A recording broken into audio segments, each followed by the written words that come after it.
For 10 years, this morning's guest was forced to fly in the back of the plane.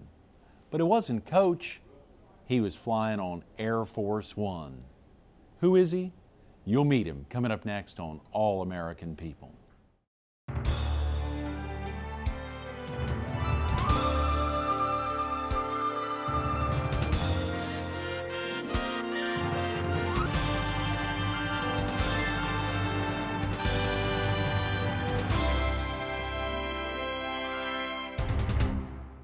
Welcome to All American People. Today we're filming in front of the 2010 Motorcycle of the Year as voted on by visitors to allamericancities.com.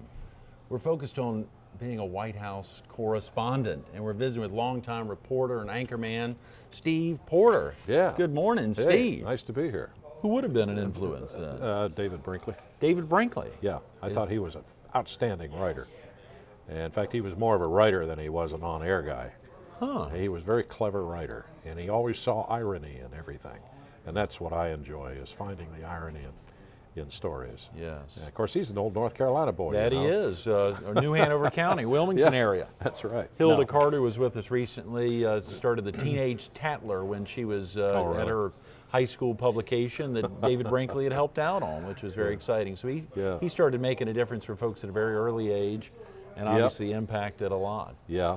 How about today? Who would be an anchor or reporter that you would follow and think? I don't follow it enough these days because there's so many sources. Sure. That I couldn't right off the top of my head say, is there anybody out there who is really doing a great job like Walter did? Right. Or David, or I don't remember old Chet Huntley. We just don't have people like that now. No. I mean, we have the Madison Avenue choice of the Hollywood hairdo role, and I swear they all look alike. Right. You know, now there are some. I think Fox has. Let's see, who do they have? This young guy on in the evening that does a pretty good job, and they're very careful about trying not to cross the line. Right. We report, you decide. Yeah, that bunch. Then there's. And I'm trying to think. Not to put you on the spot. We don't even need to, but I just don't know. I mean, Sure. I've got some favorites like Charles Osgood, who happens to be a personal friend of mine. Right. Oh yeah. Yeah. Outside of that, I'm sorry. I wish I could say here's the god of television news these days, but that person is not there. You are still a big supporter of the BBC, I believe. That I listen to it every day. Remains to be a great source for you and a great vehicle there for folks who don't know your daily schedule, Steve. Obviously, you're not on the radio right now, so we know it's not, you were kind enough to come in to be with us, but give viewers a sense of what your typical weekday is like as you have semi-retired in '93, but then in '95 got on the radio and have the #1 show and virtually all demos on a consistent basis. Yeah. What's a typical morning like for you? Well, first of all, I don't sleep all night. I wake up, often, and I listen to the BBC until I go back to sleep. Yeah. But I usually wake up for the morning at about 3:45. That's amazing. And then I'm listening for about 45 minutes to see what's going on. I get the on-hour news and other stuff. Right. And then I'm out of bed by 4:30, 20 minutes to 5, something like that. And I got to do the stuff everybody does in the morning, including putting the dog out. Yeah. Because if I don't get her out on time, she's going to start barking. Robbie won't like that. No one. And then I'm out of the house by about a little 4 or 5, around 5 o'clock. Yeah. And in the office 20 after, sometimes 5:30. Right. And do. Basically, it's your prep. Yeah. Sure. Which at the network, of course, when all I had to do was a 5-minute newscast on the hour or wherever it happened to be, the prep there was nothing. Yeah. But they always made sure that you were there an hour and a half ahead of time. Oh, really? Yeah. That far? Yeah. Oh, yeah. It was ridiculous. You shouldn't go to sleep at night. It was ridiculous. Now I can go in there in 10 minutes because I've been listening to the Beeb and because I've watched the news and because I read all his stuff off the web.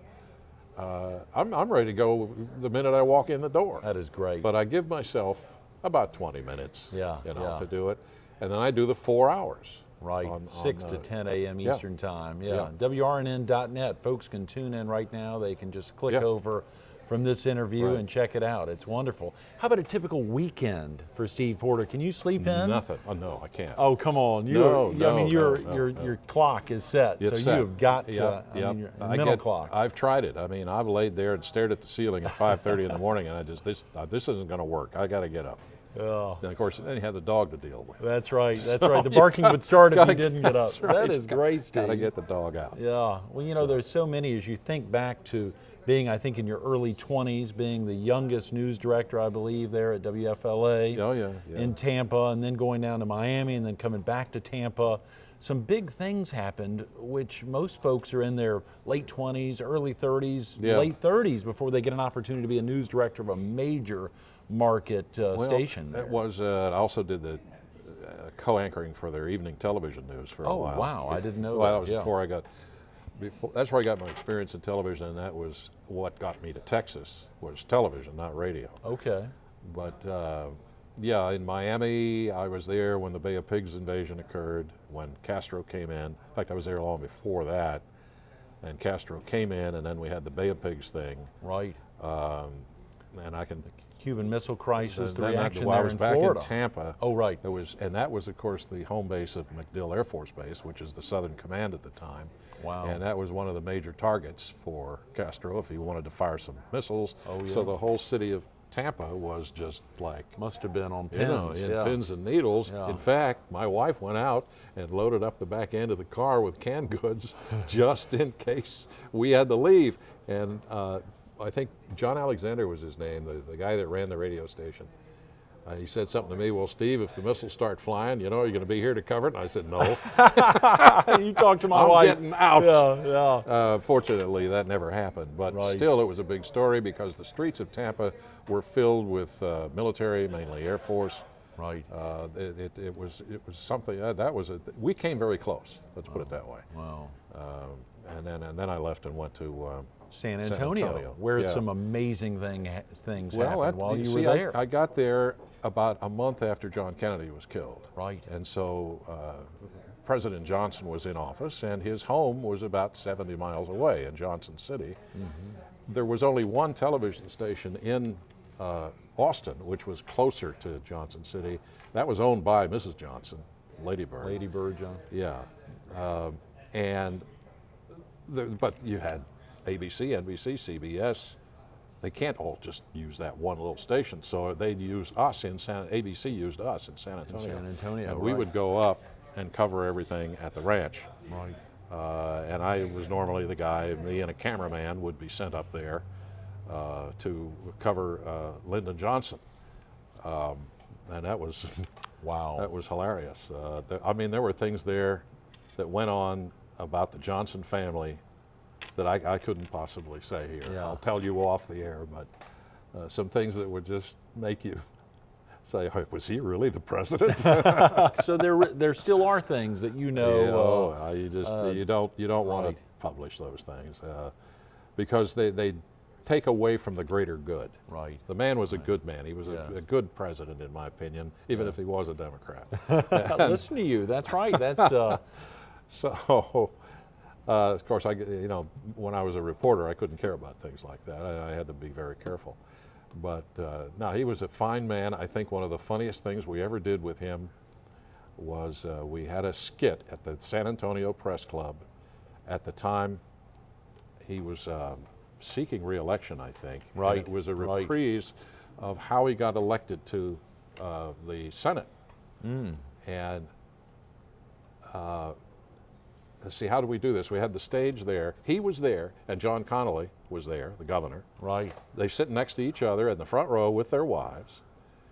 And the deal was, my partner on the air, Richard Roll, who looked a lot like Lyndon Johnson, came on stage with a big 10-gallon hat on, pacing back and forth, saying, I just don't know how I'm going to get this election. We don't need many votes. I don't know what I'm going to do. And there was a cactus there. And he went over and he sat down on the cactus and leaned up against it, put his hat down. Of course, the lights go down like he's going to have a dream. Right. And all of a sudden, this ballot box comes out in the middle of the stage. And then a bunch of Mexicans with serapes and hats and what, they come out and start putting the votes in the box. Oh no. And then the box goes away and the lights comes up and he goes, "Hey, I got it. I know I'm going to do it." No. He did not like that. Oh, I bet he didn't must crack have a flipped. smile. Yeah. John Connolly thought it was funny as all get out. He just started laughing. But you know, that was my first taste of dealing with the White House. Back in those days, they had the old Signal Corps, which was a disaster for handling our technology. And fortunately, you know, then I went away for a while, went to New York and Philly and all that. Philly in '65, New York City in '67, and then ultimately NBC News in '73. Right. So a 20-year run there with one of the biggest news organizations, most widely respected in the world. Well, it was a great thing. It's not what it was. NBC News has, in my opinion, I have very little respect for them now. Well, I'm sorry. I'm sorry. I can say that at my age, I guess. But I've watched MSNBC and I've watched some of the things that they've done, and of course now they're owned not by the old family, but now they're owned by Comcast. Yes, no longer General Electric. They're just not the NBC that I knew with the same pride and everything else. If they came to me and offered me a job, I'd probably say no. Boy, Steve. No, sorry. You know, when we think about folks ultimately retiring, you kind of semi-retired, albeit got this tremendous gig. I know as a part owner of the radio station, and then to maintain this tremendous presence here, have built such a great following. If you had thought about, I mean, if you'd ultimately ever retired, getting back into it, do you think your age at all would influence the subjects you covered? I mean, are there certain things you would cover that you would want to cover differently, or would want to cover more? Not really. No, not really. You see, that's the fun of being a reporter. Is you take what comes and you do the best you can with the story. Right. A lot of those stories you don't like. You know, I don't particularly like doing stories about the homeless, but I've discovered it's a very important story. And I do whatever I can to make sure that story is properly covered. Yes. Politics is a love of mine, and regardless of what it is, I'm going to do what I can to report it accurately. Yes. Yes. So age doesn't mean anything. And no, I don't do old folks stories. It's not that I'm prejudiced, it's just that they're boring. We'll touch that.